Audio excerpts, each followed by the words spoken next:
하나님께서 예언자들로 하여금 메시아의 때와 그가 받으실 고난과 영광에 대해 예언하게 하였다고 말하고 있습니다.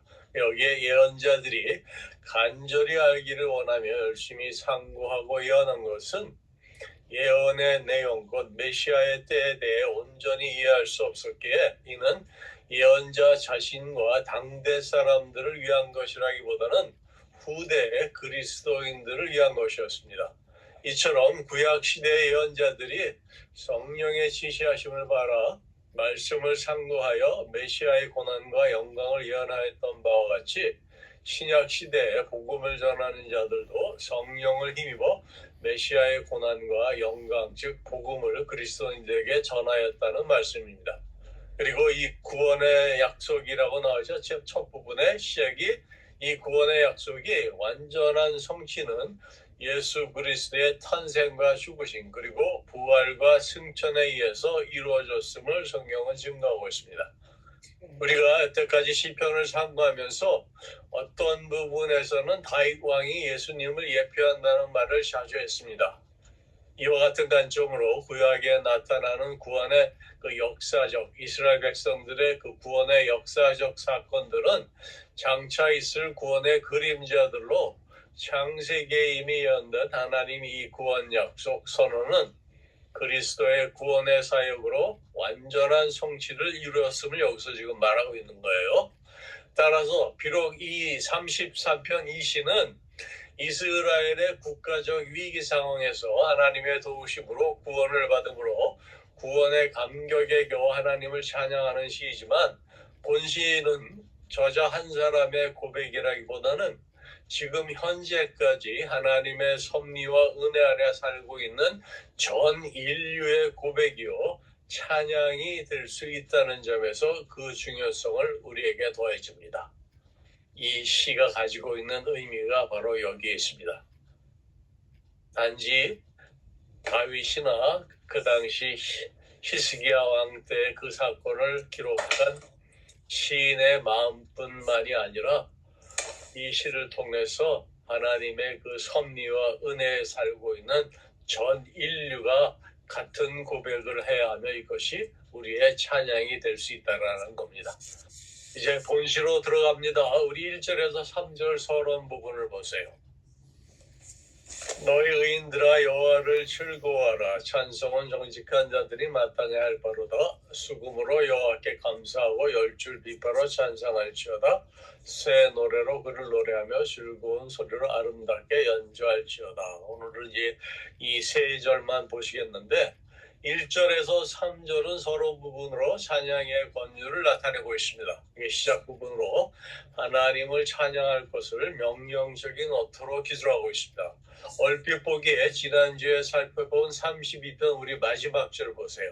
32편 마지막 절 11절을 보시면 너희 의인들아 여호와를 기뻐하며 즐거워할지어다. 마음이 정직한 너희가 다 즐거이 외칠지어다 나오죠. 서대의 의인과 그 뒤에 언급된 정직한 너희는 같다는 내용과 오늘 본문 1절에 의인과 정직한 자가 나오죠. 거기서도 의인 이꼬로 정직한 자라는 그 내용이 유사하기 때문에 본시를 32편의 후반부로 보는 그러한 학자들의 견해도 있습니다. 그러나 앞에서 말씀드렸듯이 그 주제의 흐름이 32편의 경우에는 참회와 용서이며 본시는 감사와 찬송이라는 점에서 별개의 독립된 시라고 우리가 이해하면 좋을 것 같습니다. 한편 1절의 의인들, 정직한 자들 등은 찬양할 사람들의 자격을 규정하고 있는 말입니다. 그러나 신약에 와서 바울은 말하기를 의인은 단 한 명도 없으며 모두가 죄인이라고 그가 역설하였습니다. 로마서 3장 9절 10절 말씀으로 그러면 어떠하냐 우리는 나으냐 결코 아니라 유대인이나 헬라인이나 다 죄 아래에 있다고 우리가 이미 선언하였느니라. 기록된 바 의인은 없나니 하나도 없으며 라고 기록하고 있습니다. 따라서 본문에 나타나는 의인은 신앙적이나 도덕적으로 완전한 자가 아니라 하나님께서 택하시어 이스라엘 백성을 거룩한 백성으로 삼은 것처럼 본래 죄인이나 의롭게 여김을 받은 하나님의 백성들을 말합니다. 특히 하나님의 뜻을 쫓아 경건에 최선을 다하는 신실한 자들을 가리킨다고 여기서 봅니다.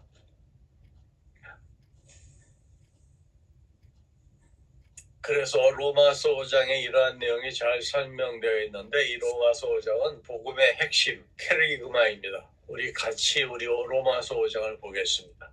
로마서 5장 전체를 보겠는데 우리 박미숙 권사님 네. 로마서 5장 전체 읽어주세요. 하나하나 읽어가면서 그 의미를 되새김하면 좋을 것 같습니다. 그러므로 우리가 믿음으로 의롭다 하심을 받았으니 우리 주 예수 그리스도로 말미암아 하나님과 화평을 누리자. 또한 그로 말미암아 우리가 믿음으로 서 있는 이 은혜에 들어감을 얻었으며 하나님의 영광을 바라고 즐거워하느니라. 다만 이뿐 아니라 우리가 환난 중에도 즐거워하니 이는 환난을 인내는 연단을 연단은 소망을 이루는 줄 알미로다. 소망이 우리를 부끄럽게 하지 아니하니 우리에게 주신 성령으로 말미암아 하나님의 사랑이 우리 마음에 부음받으니 우리가 아직 연약할 때 기약대로 그리스도께서 경건하지 않은 자를 위하여 죽으셨도다. 악인을 위하여 죽는 자가 책지 않고 선인을 위하여 용감히 죽는 자가 없거니와 우리가 아직 죄인되었을 때 그리스도께서 우리를 위하여 죽으심으로 하나님께서 우리에 대한 자기의 사랑을 확증하셨느니라. 그러면 이제 우리가 그의 피로 말미암아 의롭다 하심을 받았으니 더욱 그로 말미암아 진노하심에서 구원을 받을 것이요 곧 우리가 원수 되었을 때 그의 아들의 죽으심으로 말미암아 하나님과 화목하게 되었은즉 화목하게 된 자로서 더욱 그의 살아나심으로 말미암아 구원을 받을 것입니다. 그뿐 아니라 이제 우리로 화목하게 하신 우리 주 예수 그리스도로 말미암아 하나님 안에서 또한 즐거워하느니라. 그러므로 한 사람으로 말미암아 죄가 세상에 들어오고 죄로 말미암아 사망이 들어왔으니 이와 같이 모든 사람이 죄를 지었으므로 사망이 모든 사람에게 이르렀느니라. 죄가 율법이 있기 전에 세상에 있었으나 율법이 없을 때에는 죄를 죄로 여기지 아니하였느니라. 그러나 아담으로부터 모세까지 아담의 범죄와 같은 죄를 짓지 아니한 자들까지도 사망의 왕노릇하였나니 아담은 오실자의 모형이라. 그러나 이 은사는 그 범죄와 같지 아니하니 곧 한 사람의 범죄를 인하여 많은 사람이 죽었은즉 더욱 하나님의 은혜와 또한 한 사람 예수 그리스도의 은혜로 말미암아 선물은 많은 사람에게 넘쳤느니라. 이 선물은 범죄한 한 사람으로 말미암은 것 같지 아니하니 심판은 한 사람으로 말미암아 정죄에 이르렀으나 은사는 많은 범죄로 말미암아 의롭다 하심에 이름이니라. 한 사람의 범죄로 말미암아 사망이 그 한 사람을 통하여 왕노릇하였은즉 더욱 은혜와 의의 선물을 넘치게 받은 자들은 한 분 예수 그리스도를 통하여 생명 안에서 왕노릇하리로다. 그런즉 한 범죄로 많은 사람이 정죄에 이른 것 같이 한 의로운 행위로 말미암아 많은 사람이 의롭다 하심을 받아 생명에 이르렀느니라. 한 사람이 순종하지 아니함으로 많은 사람이 죄인된 것 같이 한 사람이 순종함으로 많은 사람이 의인이 되었느니라. 율법이 들어온 것은 범죄를 더하게 하려 함이라. 그러나 죄가 더한 것에 은혜가 넘쳤나니 이는 죄가 사망 안에서 왕노릇한 것 같이 은혜도 또한 의로 말미암아 왕노릇하여 우리 주 예수 그리스도로 말미암아 영생에 이르게 하려 합니다. 아멘. 이렇게 믿음으로 의롭게 된 사람들은 그리스도의 구속 사역을 통하여 하나님과 더불어 화평을 누리게 된다는 것이 본장에서 바울이 강조하고자 하는 핵심입니다. 하나님의 의는 인간을 죄와 죽음의 세력으로부터 해방시키며 하나님과 화평한 관계로 이끕니다. 하나님 안에서 우리 그리스도인들이 누리는 자유와 평화야말로 칭의의 결과입니다. 죄로 인한 하나님과의 관계의 단절은 그리스도의 대속적 죽음과 부활로 인하여 정상화되었습니다. 구약 성경에서 죄라는 것은 근본적으로 하나님과의 적대 관계를 의미하는 것이기에 예수 그리스도의 십자가의 구속으로 죄가 해결되고 의인이 되었다는 것은 곧 하나님과의 그 평화로운 관계, 화해를 의미합니다. 일찍이 그리스도는 세상의 평화의 왕으로 오셨고 또 그렇게 불리워졌습니다. 바울이 여기서 말하는 평화는 양심이나 마음의 내적 감정 그 이상의 것을 의미합니다. 그것은 삶에 유일하게 의미를 주는 하나님의 의지입니다. 불의한 자는 세상과 화평을 가지나 의로운 자는 하나님과 화평을 누립니다. 우리가 의롭게 된 것은 행함으로가 아니라 믿음 곧 하나님의 신실하심으로 된 것이기 때문에 세상에 대하여는 평화를 얻지 못할지라도 하나님께 대하여는 평화를 얻는다는 것입니다. 결국 예수 그리스도의 대속적 죽음과 부활을 믿는 자에게는 영원한 평화가 주어진다는 것이 바울의 증거입니다. 그래서 구원의 결국은 하나님과의 평화입니다. 다시 말씀드릴게요. 우리 구원의 결국 그 종착역은 하나님과의 평화입니다. 이러한 맥락에서 구원은 미래적으로 이루어지는 것일 뿐만 아니라 그리스도인의 지상 영역, 곧 이 땅의 현실의 삶 속에서도 실현되는 것입니다. 이 평화야말로 칭의함을 입은 그리스도인들이 누리는 현재의 축복이요 구원의 징표인 것입니다. 우리 인간은 범죄로 인하여 하나님의 영광에 이르지 못하였으나 친히 화목제물이 되신 그리스도의 대속사역으로 인하여 다시 그 영광을 바라며 기뻐할 수 있게 되었습니다. 다시 말해서 예수 그리스도로 말미암은 새로운 구원의 시대가 이미 도래하였다라는 것입니다.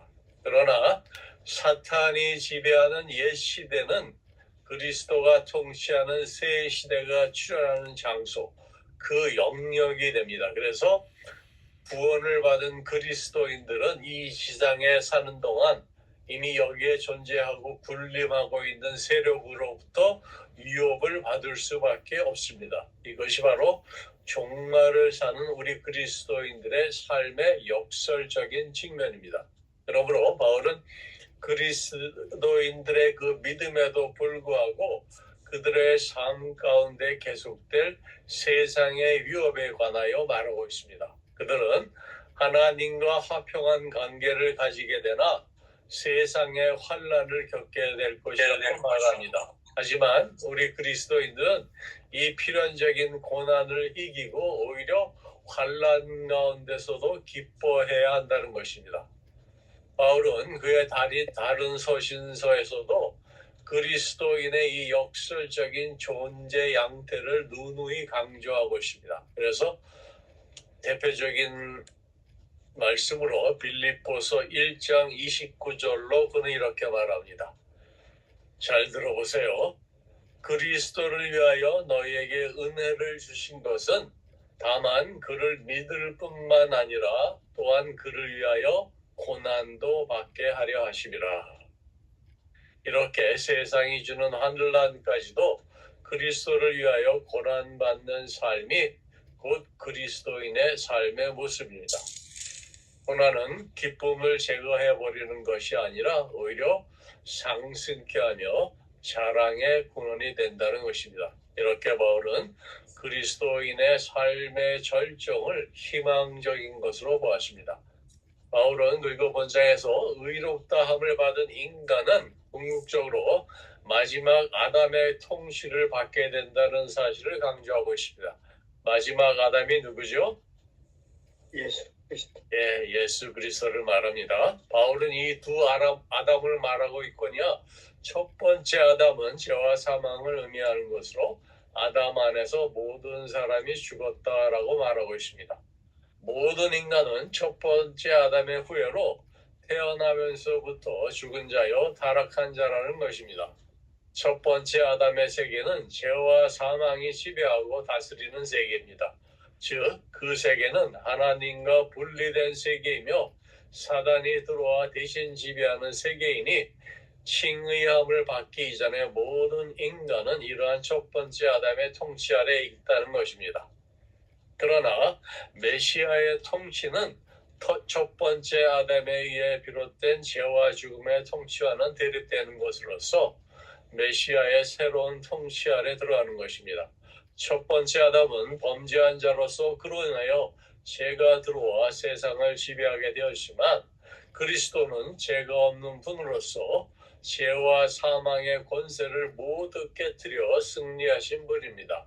또한 그는 완전한 의와 사랑을 완성하신 분, 생명과 승리의 주가 되시는 분입니다. 그러므로 마지막 아담의 세계는 의와 생명의 세계입니다. 아담 안에서는 모든 사람이 죄의 지배를 받는 죄인이나 그리스도 안에서는 모든 사람이 생명의 성령의 지배를 받는 의인인 것입니다. 아담 안에 인간은 죄인이요 죽은 자의 육계에 속한 자요 죄의 지배를 받는 자이지만 이 같은 죽은 자도 예수 그리스도를 믿음으로 그리스도 안에 들어오면 새로운 지음을 받아 옛사람은 그리스도의 십자가와 함께 죽고 이제 그리스도 안에 새 사람이 되어 거듭나는 것입니다. 아담의 세계는 죄의 지배 아래 있어 사망이 왕노릇하지만 마지막 아담이 통치하는 세계는 생명의 성령의 법이 지배하고 생명의 은혜가 왕노릇하게 된다는 것이 바울이 말하는 그리스도 안에서의 새로운 세계입니다. 믿음으로 말미암아 칭의함을 받는다는 것은 이처럼 새로운 영적 삶으로의 도약을 의미하는 것입니다. 개인은 더 이상 죄와 율법의 굴레에 갇혀 있지 않습니다. 마지막 아담의 통치로 인하여 사망의 법으로부터 자유를 얻게 되는 것입니다. 이는 바로 예수 안에서의 새로운 삶을 말하는 것으로 예수의 십자가와 부활의 능력을 종말론적으로 여기서 묘사하고 있습니다. 우리는 이와 같은 내용의 말씀을 통해 하나님께 대한 찬양은 해도 되고 안 해도 되는 선택적 사항이 아니라 택함 받은 성도로서 당연히 해야 하는 필수적인 것임을 알 수 있습니다. 이제 우리 1절 다시 한번 보세요. 1절 보시면 너희인들아 여호와를 즐거워하라. 바로 이 찬송을 얘기합니다. 정직한 자들이 마땅히 할 바로다 이렇게 얘기를 합니다. 여기서 의인들 정직한 자는 여호와 앞에서 경배할 수 있는 조건을 갖춘 자들을 의미하는 말입니다.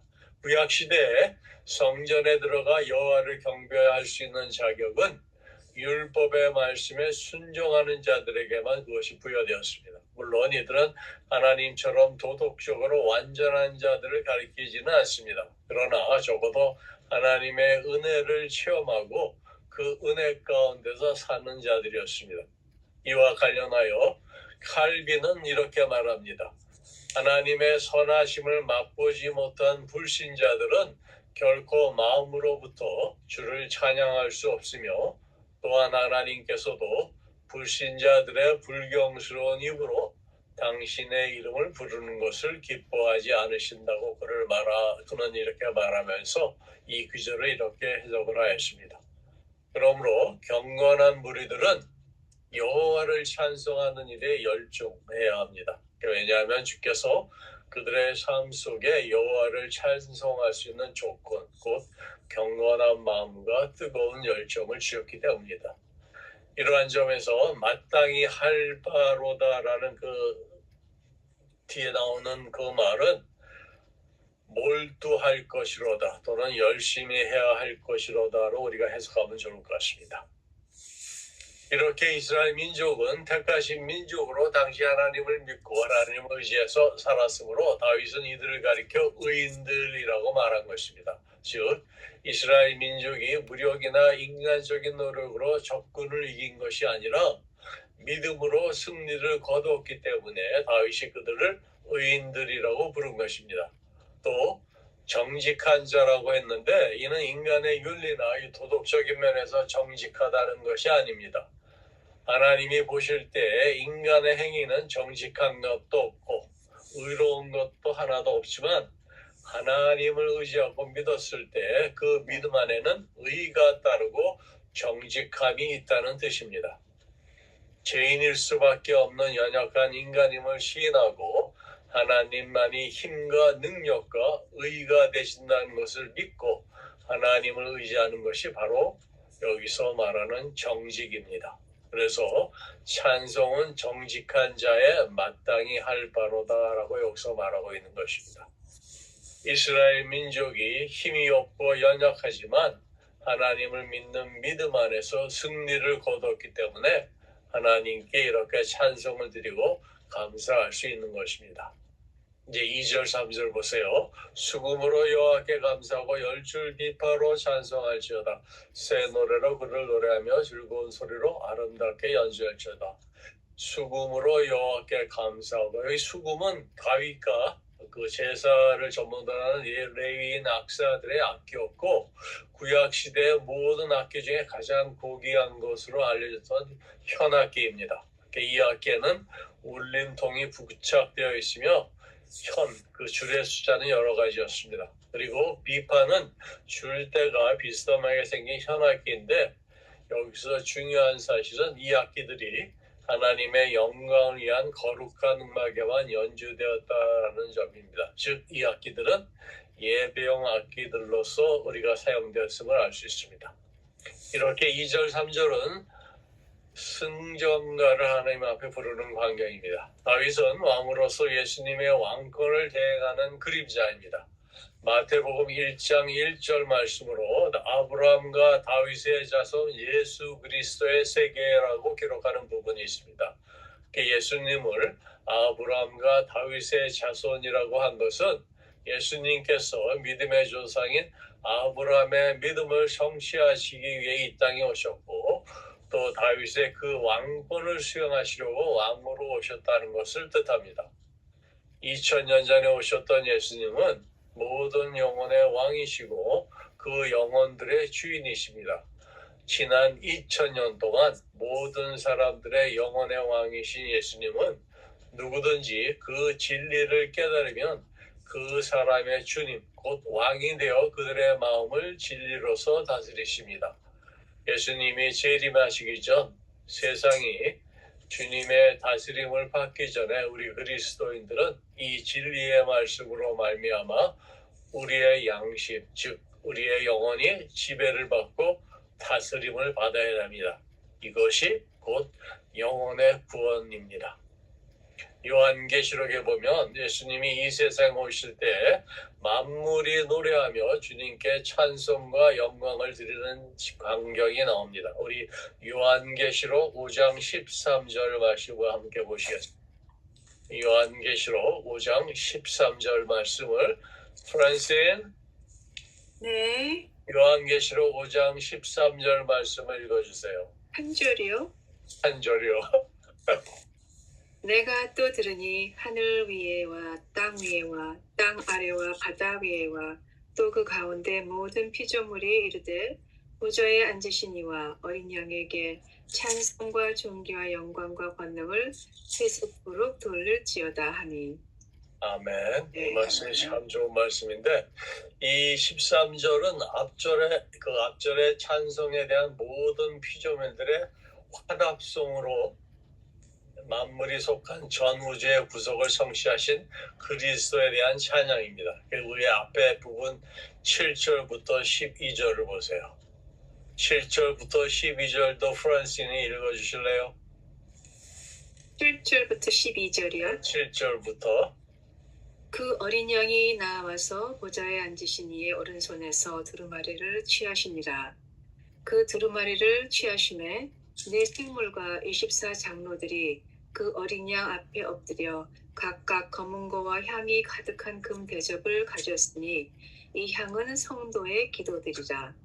그들이 새 노래를 불러 이르되 두루마리를 가지시고 그 인봉을 떼기에 합당하시도다. 일찍이 죽임을 당하사 각 족속과 방언과 백성과 나라 가운데서 사람들을 피로 사서 하나님께 드리시고 그들로 우리 하나님 앞에서 나라와 제사장들을 삼으셨으니 그들이 땅에서 왕 노릇 하시려다 하더라. 내가 또 보고 들음에 보좌와 생물들과 장로들을 둘러선 많은 천사의 음성이 있으니 그 수가 만만이요 천천이라. 큰 음성으로 이르되 죽임을 당하신 어린 양은 능력과 부와 지혜와 힘과 존귀와 영광과 찬송을 받으시기에 합당하도다 하더라. 아멘. 이에 대한 화답으로서 13절 내가 들으니 또 하늘 위에 땅 위에와 땅 아래와 바다 위와 또 그 가운데 모든 피조물이 이르되 보좌에 앉으시니 어린 양에게 찬송과 존귀와 영광과 권능을 세세토록 돌릴지어다 말하고 있는 것입니다. 모든 피조물 곧 만물들이 전우주의 구속을 성취하신 그리스도에 대한 찬양을 이렇게 나타나고 있습니다. 찬양이 이렇게 중요합니다. 여기서 만물이 가로되라는 그 의인적 표현으로서 이것은 그리스도의 구속에 대한 찬양으로 우주에 속한 모든 만물이 반응을 나타낸다는 그러한 표현의 말입니다. 이것은 곧 궁극적인 주님의 승리를 찬양하는 것으로서 예수님의 완전한 승리자가 되시기 때문에 우주 만물이 환희의 노래를 부르는 것입니다. 예수님이 이 세상에 다시 오실 때 우주 만물이 노래하며 주님께 찬송과 영광을 드리는 것입니다. 다윗이 원수를 무찌르고 승리한 것도 주님의 승리의 예표, 곧 그림자입니다. 그 승리는 다윗의 힘이나 능력으로 얻은 것이 아니라 하나님을 믿고 하나님께 의지했을 때 얻은 승리입니다. 그래서 다윗은 그 승리로 인하여 하나님께 찬송을 부리고 새 노래로 그를 노래한다고 말하고 있습니다. 주께서 사랑하시는 여러분, 우리도 각자의 개인 신앙생활에서 믿음으로 승리하여 하나님 앞에 새 노래를 부를 수 있어야 합니다. 우리의 씨름은 혈과 육에 대한 것이 아니요 정사와 권세와 이 어둠의 세상 주관자들과 하늘에 있는 악의 영들에 대함이라고 성경은 말하고 있습니다. 이 말씀처럼 우리 그리스도인에게는 날마다 부딪히는 영적 전쟁이 있습니다. 이 영적 전쟁에서 우리는 육신의 힘으로는 승리할 수 없습니다. 그리고 자신의 의지나 열심으로도 승리하기가 어렵습니다.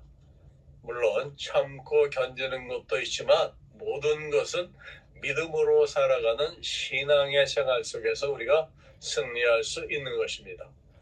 이스라엘 민족이 무력이나 인간적인 노력으로 적군을 이긴 것이 아니라 여호와 하나님을 의지하는 믿음으로 승리를 거두었기 때문에 다윗이 그들을 의인들이라고 부른 것처럼 우리도 세상과의 영적 전쟁에서 주님만 의지하고 믿음으로 승리하는 그런 신앙생활이 모두 되시길 주님의 이름으로 축원합니다. 아멘. 아멘.